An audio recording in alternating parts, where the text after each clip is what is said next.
শুভ দুপুর বন্ধুরা। আজ আমি তোমাদের নিম্ন মধ্যবিত্ত পরিবারের ঘরোয়া রান্না চাল কুমড়ো ঘন্ট করে দেখাবো। তার জন্য আমি চাল কুমড়োটাকে মিহি করে কুচিয়ে নিয়েছি, সঙ্গে নিয়েছি হলুদ, কালো জিরে, নুন, তেজপাতা, দুটো শুকনো লঙ্কা ও গোটা পোস্ত ভেজে। বন্ধুরা, আমি রান্নাটা শুরু করছি। প্রথমে আমি গ্যাসটা ধরিয়ে নিয়েছি, কড়াইতে তেলটা দিয়ে দেব।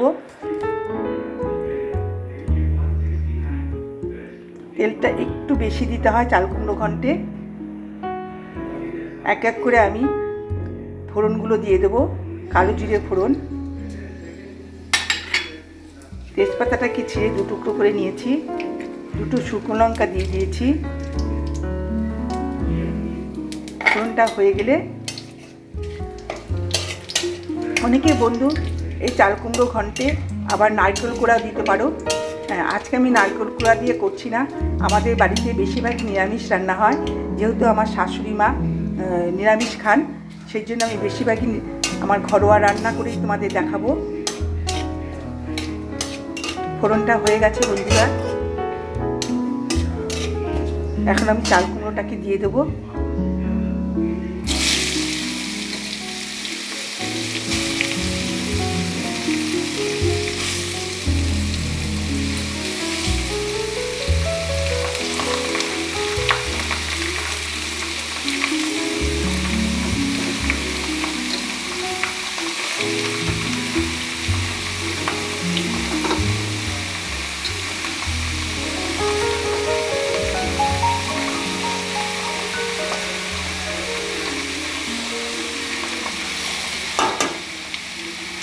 এবার ভালো করে নাড়াচাড়া করে নেব।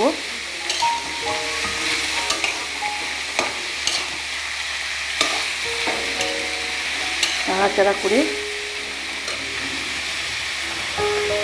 পরিমাণ মতো স্বাদ মতো নুনটা দিয়ে দেব,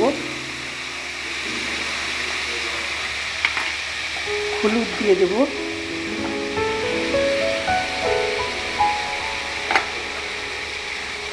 বন্ধুরা একদমই ঘরোয়া রান্না, যেটা আমরা রোজই মোটামুটি এরকম করে থাকি। একদম পরিষ্কার প্লেন রান্না, এর মধ্যে অন্য কিছু দেখানোর কিছু নেই, মানে বাহারি দেখানোর কিছু আমি দেখাতে পারবো না, কেননা আমি নিম্ন মধ্যবিত্ত হাউসওয়াইফ। আমি রোজ যা রান্না করব সেটাই তোমাদের সাথে আমি শেয়ার করব। বন্ধুরা, ভালো করে নাড়াচাড়া করে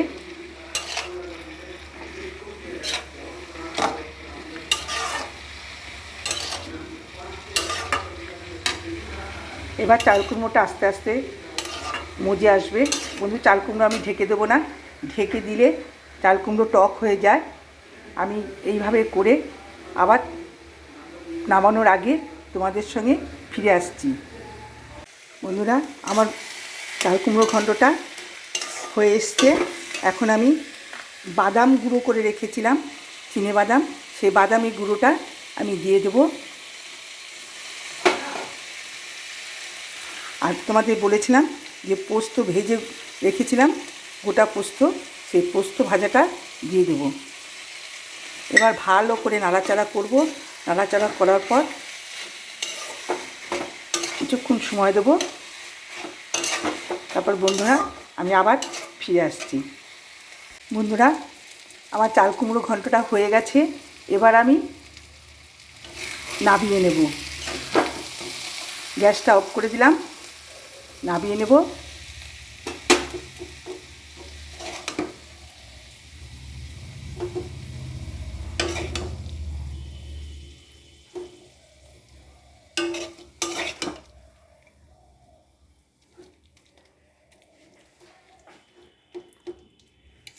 বন্ধুরা দেখো, আমার নামানো হয়ে গেছে। তোমাদের কেমন লাগছে? হ্যাঁ, তোমরা এইভাবে খেও, ঘরোয়া রান্না। হ্যাঁ, আমরা এইভাবেই রান্না করে খাই। অবশ্য মাঝে মাঝে একটু নারকেল দিই, নারকেল দিলে আরও একটু টেস্ট লাগে। নারকেলের বদলে তোমরা চিনে বাদাম গুঁড়ো করেও দিতে পারো। যেহেতু আমার বৃদ্ধা মা শাশুড়ি মা আছেন, সেই জন্য আমাকে বাদামটা গুঁড়ো করে দিতে হলো। বন্ধুরা আসি।